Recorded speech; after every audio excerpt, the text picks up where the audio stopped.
5, 4, 3, 2, 1, 0. Lift off normal. Bright morning of the New Year's Day made brighter by a majestic liftoff. PSLV C-58 carrying India's X-ray polarimetric satellite towards its destination. जी हाँ, इस वर्ष का प्रथम promotion Sriharikota के प्रथम promotion मंच से PSLV C-58 का हमने सफलतापूर्ण उत्थापन देखा और यह अपनी उद्दिष्ट कक्षा की ओर निरंतर बढ़ता हुआ। प्रथम चरण का निष्पादन पूरी तरह सामान्य। Nominal thrusting by PS1 stage.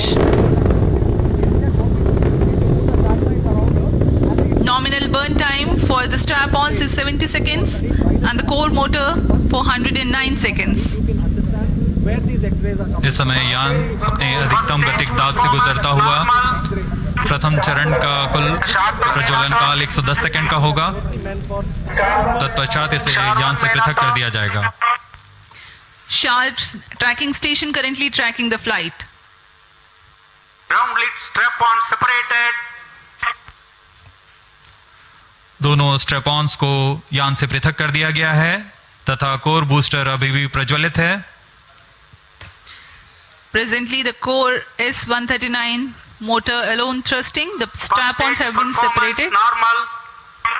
This stage will carry the rocket to 57 kilometers altitude and add 1.6 kilometers per second as a relative velocity. इस घटनाक्रम पे अगला है प्रथम चरण का पृथकन तथा द्वितीय चरण का प्रज्वलन। First stage separated. Second stage engine started. Closed loop guidance initiated. जी हाँ, इसकी पुष्टि हो चुकी है। प्रथम चरण को सफलतापूर्वक यान से पृथक किया गया है और द्वितीय चरण का प्रज्वलन शुरू हो चुका है। This is a confirmation from the Range Operations Director that the second stage has commenced its operation. Second stage performance normal.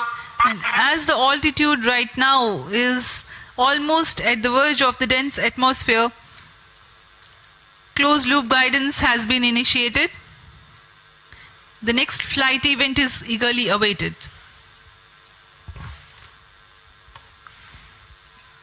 The next flight event is payload fairing separation.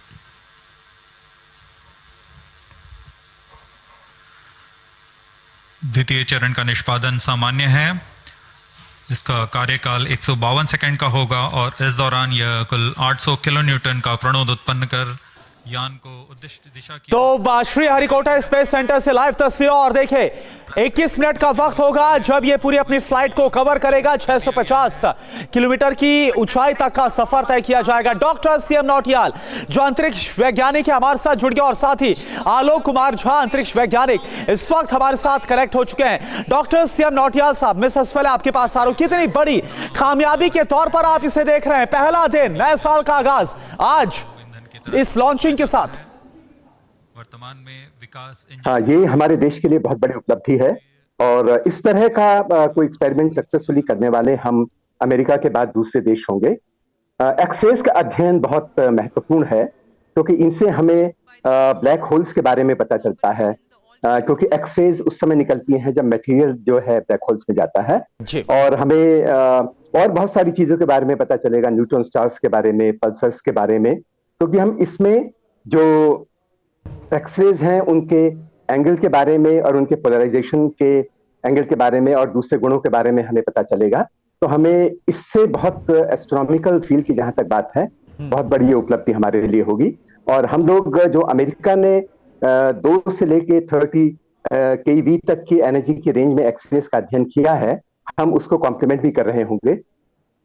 तो मुझे लगता है कि ये हमारे देश के लिए और इसरो के लिए बहुत बड़ी उपलब्धि मानी जाएगी। बिल्कुल, आलोक कुमार झा हमारे साथ इस वक्त जुड़े हुए अंतरिक्ष वैज्ञानिक। आलोक जी, अंतरिक्ष अपने आप में रहस्यों का खजाना है, लेकिन भारत उस रहस्य की दुनिया में एक बड़ी छलांग लगाने जा रहा है। इस छलांग को आप कैसे देखते हैं? दुनिया में अभी तक जो अध्ययन हुआ है उसमें भारत किस तरह से नया अध्याय जोड़ेगा? जी, वेरी गुड मॉर्निंग सभी को और happy new year to all. और हम एक बहुत बड़ा इतिहास रचने की तरफ जा रहे हैं।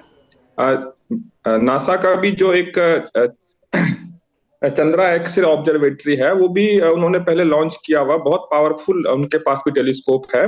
लेकिन हम जो ये करेंगे उनके जो बेसिकली इस बार हम इसमें जो हमारे पास 2 नए डायमेंशंस हमने ऐड कर दिए हैं, जैसे कि प्रोफेसर साहब ने कहा कि हम इसमें polarisation, degree, angle of rotation सब कुछ इस बार स्टडी करेंगे। जो एक्सरे, बिकॉज एक्सरे जो हमारे पास एस्ट्रोनॉमिकल ऑब्जेक्ट हैं वो एक तरह से हमारे पास हमारे लिए एस्ट्रोनॉमिकल एस्ट्रोफिजिकल लैबोरेटरीज की तरह हम ट्रीट करते हैं। वहां बहुत सारे जो न्यूट्रॉन स्टार हैं या क्वासार हैं जो जहां से एक्सरे वगैरह आती है, तो उसको स्टडी करने के लिए इस बार हम बहुत जो ब्राइट एक्सरे जो हमारे पास आएगा उसको हम स्टडी करेंगे। तो इससे हम जो बेसिकली कितना मैग्नेटिक फील्ड कितना है या उनका कैसे ओरिजिन हुआ है, तो इस डायरेक्शन में हम थोड़ा और आगे मूव कर जाएंगे।